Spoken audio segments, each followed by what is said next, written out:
Zoom con el analista político José Carlos Requena para hablar de la renuncia de Aníbal Torres, que nos pilló de sorpresa a todos esta mañana, y cuál debería ser el perfil del siguiente presidente del Consejo de Ministros. Muy buenas tardes. Buenas tardes, Eli, ¿cómo estás? Muy bien, gracias. Igualmente. Bueno, la interrogante ya está hecha. Se habla de 3 personas que estarían siendo barajadas por el presidente Pedro Castillo para sustituir a Aníbal Torres. La primera, Betsy Chávez, ex ministra de Trabajo y censurada por el Congreso. Otra persona que también podría ser el perfil del nuevo presidente del Consejo de Ministros es el ex ministro del Interior, Dimitri Semanche, que también ha sido censurado por el Congreso. Y por último, el vocero, y muchos han indicado escudero del presidente Castillo, el ministro de Cultura, Alejandro Salas. ¿Usted considera que alguno de ellos tiene el perfil conciliador para llegar a acuerdos entre el Ejecutivo y el Legislativo? Bueno, mira, buscar un perfil conciliador quizás es muy ambicioso por la situación tan aislada en la que se encuentra el presidente Castillo. Creo que es sintomático o es muy claro también que los nombres que se han rumoreado respondan a un solo perfil, gente que ya ha colaborado con el Ejecutivo en el pasado reciente. En consecuencia, seguramente después de algunas semanas de algo de distensión y después del voto de investidura, vamos a regresar a esta tensión en la que las acusaciones o las investigaciones en torno al presidente Castillo es el principal tema de la coyuntura. Ok, entonces, en su parecer, ¿ninguno de ellos cumple el perfil para poder asumir este cargo, por ejemplo? Bueno, es que el perfil depende de qué. Yo creo que la única agenda del gobierno, la principal agenda del gobierno es sobrevivir, y en ese sentido los 3 creo que cumplen con esa medida en el sentido de poder compensar las limitaciones que claramente tiene el presidente Castillo. Eso sí, en cuanto a la sobrevivencia del régimen. Pero en términos de gestión como tal, pues la verdad es muy poco lo que se puede esperar de un gobierno como este, que en general ha tenido algunas otras prioridades. ¿Y qué hay de Alejandro Salas, el ministro de Cultura, que muchas veces sale a defender al gobierno, que hay que seguir estas investigaciones fiscales, que si no hay pruebas no se le puede acusar al mandatario? ¿Usted cree que tal vez él podría asumir este cargo de tan importante relevancia? A ver, la principal ventaja que tendría Salas, siendo, como le digo, que la principal aspiración del gobierno es la de sobrevivir. La principal ventaja que tiene él respecto a Senmache o a la exministra y también congresista Chávez es que no ha sido censurado por el gobierno. Es decir, sería en ese sentido una carta con menos resistencias.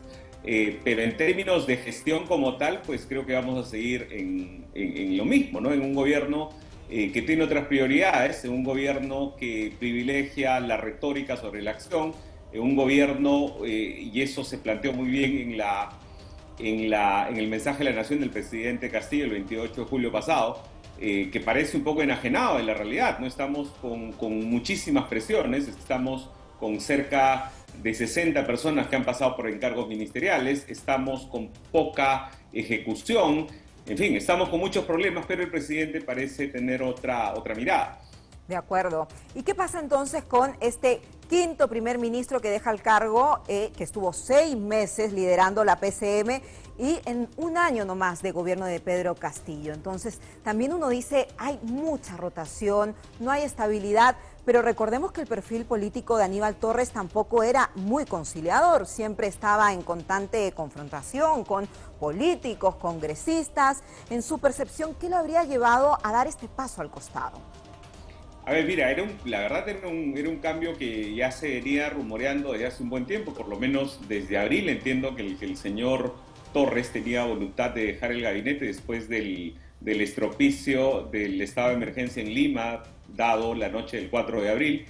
Pero al final de cuentas las distintas circunstancias hicieron que se convierta en el presidente del Consejo de Ministros más longevo de este gobierno, que efectivamente recién ha cumplido un año. Entonces se ha mantenido ahí, la verdad, digamos, lo único que hacía era, creo yo, compensar las limitaciones verbales, las limitaciones para expresarse el presidente Castillo, pero en términos de dar mayor gobernabilidad o mejorar algo la gestión, pues no creo que haya sido de mucho, y eso además iba en contra de las expectativas que tenía algún sector de la población. Recordemos que Aníbal Torres llega al primerato después de la brevísima gestión de, bueno, si se puede llamar gestión, en cualquier caso, en los 4 o 5 días que pasó el señor Valer en la PCM, y en consecuencia fue percibido en su momento, y además, recordemos que al inicio el gobierno también era el sector dialogante, ¿no? Entonces, si ha durado es porque, creo yo, el Ejecutivo, el Congreso, nunca tuvo la voluntad de ejercer alguna acción de control político. El estado de emergencia al que me he referido hace algunos minutos no tenía ningún sustento, y creo que había suficiente razón para poder ejercer algo de control político, pero lamentablemente eso nunca se dio. Sí, y justamente me gustaría incidir en el tuit de Vladimir Cerrón, que es bastante polémico también, lo vamos a recordar. Dice: gallinazo limeño sobrevolando en Círculo Palacio por muerto en PCM. ¿Usted cómo lo interpreta? ¿Qué quiere decir esto? ¿Es una provocación? Bueno, sabemos que es muy fiel al estilo de Vladimir Cerrón. Mira, yo creo que son parte de las disputas que hay al interior del gobierno.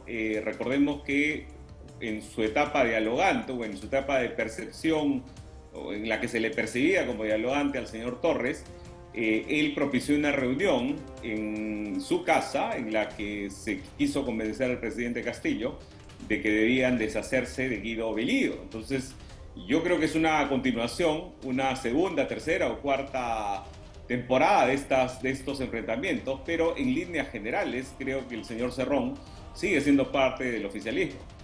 Y tal vez quiere que alguna persona allegada a su círculo pueda ocupar este cargo tan importante en el gobierno. Podría ser también una interpretación, ¿no? Sí, sin duda, pero hay que recordar que la última interacción entre Cerrón y Castillo ha sido su invitación a renunciar, que en la práctica es una expulsión.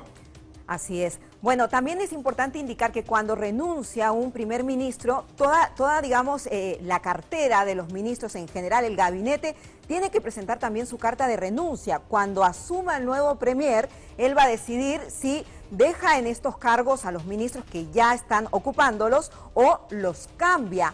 ¿Usted considera que alguna persona que ocupe alguna cartera en particular, algún ministro, pueda ser revocado de sus funciones? Mira, me parece muy difícil convocar a cuadros nuevos. Yo me inclinaría a pensar que se van a mover muy pocas fichas, y las que se muevan van a ser reemplazadas por personajes de un perfil muy parecido, quizás gente que ya está colaborando con el gobierno desde algún viceministerio. Los cambios más significativos, creo yo, en general positivos que han habido en tiempos recientes, se han dado en el Midagri y en el MINEM. Esperemos que eso no haya un retroceso en esos espacios, pero en general no creo que vayan a haber muchos, no creo que vayan a hacer cambios muy dramáticos. Así es, y por último, en los próximos días el mandatario ya debería elegir a la persona responsable de la PCM que lidere, ¿no?, el gabinete ministerial, porque se va a Colombia a la investidura del nuevo presidente Petro. Entonces, claro, tiene los días contados y es una decisión muy importante, Juan Carlos. Bueno, esperemos que sean las próximas horas, ¿no? Porque efectivamente, si es que esto se prolonga, vamos a tener que esperar el retorno del presidente para esta juramentación. Bien, Juan Carlos, muchísimas gracias por su análisis muy completo.